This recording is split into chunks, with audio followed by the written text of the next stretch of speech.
The leaks keep on coming for Pokemon Legends Arceus, and we're gonna break down some of the coolest ones yet. There's a lot of changes to the gameplay and moves, so let's dive in. Yo, whoa, what is going on YouTube? It's your boy Dan, aka aDrive. I'm bringing you guys a brand new video today, and today we're diving into the world of Pokemon Legends Arceus, and we're gonna be talking about all of the new moves, many of which are exclusive to new Pokemon in Legends Arceus, as well as some of the new mechanics that are gonna change the game for how this game is played and maybe even future games. It's actually some pretty big changes that I feel like fit really, really well into the Hisui region. I think you guys are gonna love them. So be sure to hit that like button down below, and of course subscribe to the channel if you guys are new so you don't miss out on our epic Pokemon Legends Arceus gameplay coverage, the leak coverage, and much, much more. I'm gonna have a let's play and a ton of guides and tutorials coming out on day one, so be sure to make sure you guys subscribe. Without further ado, let's take a look at all the new moves and some of the new gameplay mechanics for Legends Arceus. Okay, so we've got a ton of information here, and this is actually a really cool file put together by Roy Dedadu. So I'll actually put a link to this file in the description because it's really handy, but obviously there's going to be spoilers. Some of this information is still being compiled, but we know that Sneasler, with a new Pokemon, has a new move called Dire Claw. So I'm just going to go one move at a time, talk a little bit about them. The user lashes out at the target with Ruinous Claws, aiming to land a critical hit, and may also leave the target poisoned, paralyzed, or drowsy. And we'll talk about these status conditions later as well. That's a 60 base power, 100% accurate, high crit move for Sneasler. Size Shield Bash is the next one, and this is actually how you evolve Stantler into Weirdeer, is by using this move. It's a 70 base power physical psychic move that the user cloaks itself in energy, slams the target, and may also raise the user's defensive stats. So when you raise your defensive stats this game, it actually seems to raise both. Stone Axe is Cleaver's signature move, where the user swings its Stone Axe at the target, aiming to land a critical hit. Does have a higher crit ratio, and Stone Splinters left behind continue to damage the target for several turns, which is a new effect that Stealth Rock actually has. So it ends up being like a field effect, like Sand Tomb or even Sandstorm. Like it basically starts to hurt them every single turn, kind of like Whirlpool. And that's a 65 base power rock move with 90 accuracy. It's actually really cool because of the residual damage you get. There's another move called Power Shift, where you swap offensive and defensive stats. That could be really, really cool for something like a Shuckle down the road. Mystical Power, the user strengthens itself with a mysterious power. It excels in offense, its offensive stats are raised. If it excels in defense, its defensive stats are raised. So this is a 70 base power special attack that's 90% accurate. We don't actually know who has it yet, but that's pretty crazy that you can raise your offensive or defensive stats depending on which kind of Pokemon you are. Then we've got a fire move called Raging Fury. The user rampages and spews vicious flames to inflict damage on the target, then become fixated on using this move, which seems as the fixated is kind of like rollout, right? So you keep using it, much like Outrage. And this is a 90 base power physical fire type move. There's a chance that this is an Arcanine move, and we just haven't figured that out yet. But that's actually really, really cool that it ends up being kind of like a rollout type move with 85% accuracy. Then we've got Wave Crash, which is the signature move of Basculin and Basculegion.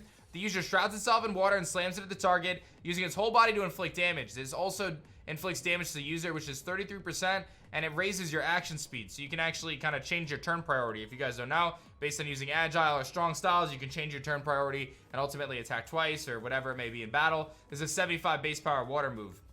I should mention that some of these moves may seem like they're low base power, but a lot of the moves in this game are actually lower base power to account for the fact that you can use Strong Style.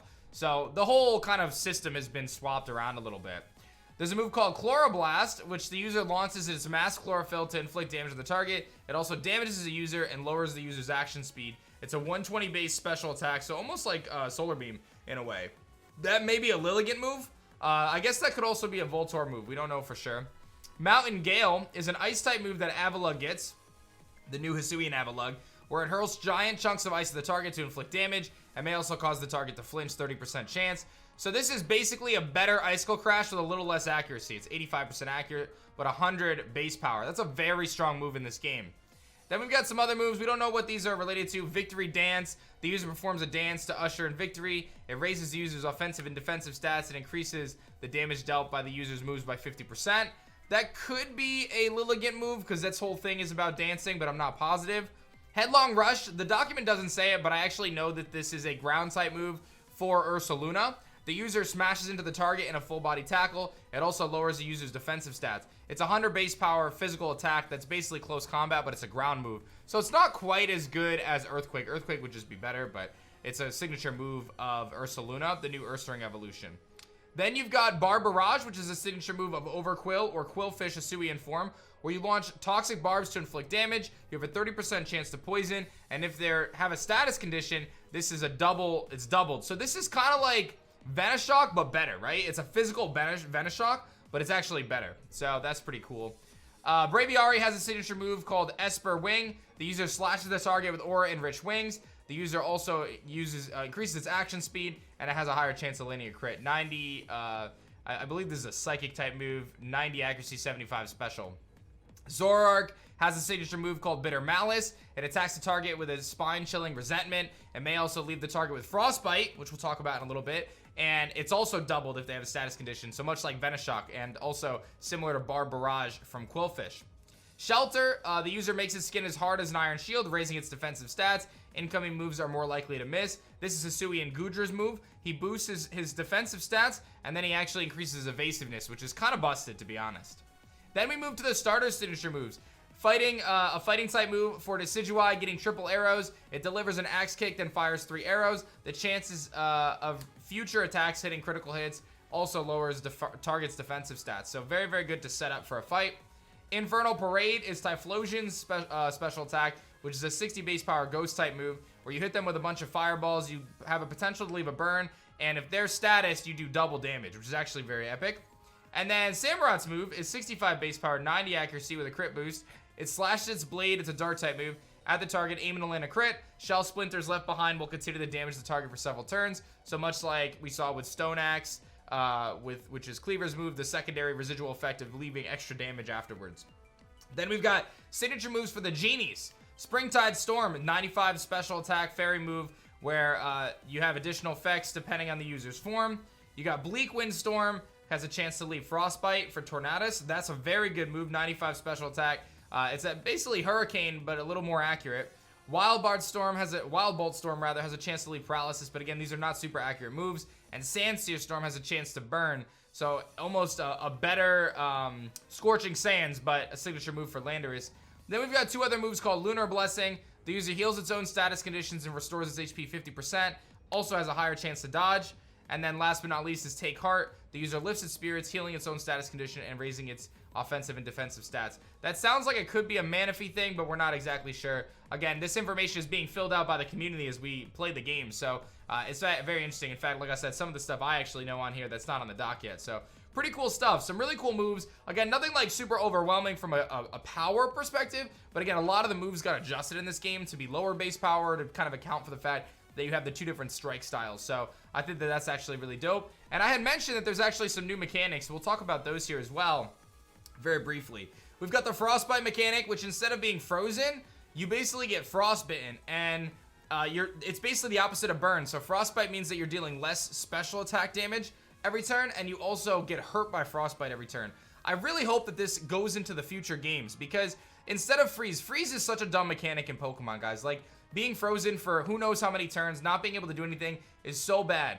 Frostbite makes so much more sense. It's basically a special version of burn, and it could be the buff that ice types need to compete in a metagame if there's a move that always frostbites them, right? Because it's not as debilitating. You take some damage, you lower your special attack, and that's it. You know what I mean? Like, that's burn, but for the special side. So massive change. Drowsy. The Pokemon is drowsy and may fail to act. Any damage it also takes is increased. So this replaces sleep. So again, instead of being stuck sleeping for just a random amount of turns, 2-3 turns, now you're drowsy. You may not be able to attack, so there's a chance that you fail like Paralysis, but you take more damage because you're drowsy. So much like Paralysis, which at lower speed, you're taking more damage. Again, massive changes. Obscured. The Pokemon is concealed in mud of the leg, raising the chance that you can evade opponent's moves. So Obscured just means that you have higher evasiveness, essentially. Primed. The Pokemon has adopted a hard-hitting stance, increasing the damage it deals with its move. So that's kind of like just a more offensive thing. You kind of get set up almost like boosting your stats. Fixated. The Pokemon's fixated on the last move. It deals increased damage while the fixation lasts, but any damage dealt to the fixated Pokemon is also increased. So when you go for things like Rollout or that new move, I think it was called Raging Fury or something, Raging Flame, when you go for those, you take more damage, but you're going to also deal more damage. Wild Might. This is talking about, these next 3 I think are for the wild Pokemon, like the alpha Pokemon and stuff. The stats are boosted. They also take reduced damage from status conditions and move effects. Terrific Might. The Pokemon takes reduced damage from status and poison and splinters. And Terrible Night, you get boosted and you take less damage, etc. So nothing too crazy there. Then there's some changes to weather. Snow, when it's snowing out, Pokemon are more likely to get frostbite, so it could just randomly happen. Drowsy Pokemon are more likely to not to be able to attack, and Ice-type Pokemon are also faster. This is the buff that Ice-type Pokemon needed. Imagine setting out an Abomasnow. By default, you have a chance to get them frostbitten, just automatically from its weather. Now, obviously, there's no automatic weather because there's no abilities, but in a future game, right? Then you have a boosted speed on it. You basically have Slush Rust boosted, and if you put them to sleep, they have a chance to not attack. Very, very good. From there, we've also got some changes to various things. Strong Sunlight automatically boosts the speed of Grass-type Pokemon, so it's basically Chlorophyll built in. Fog is a thing where you have a chance to miss your moves.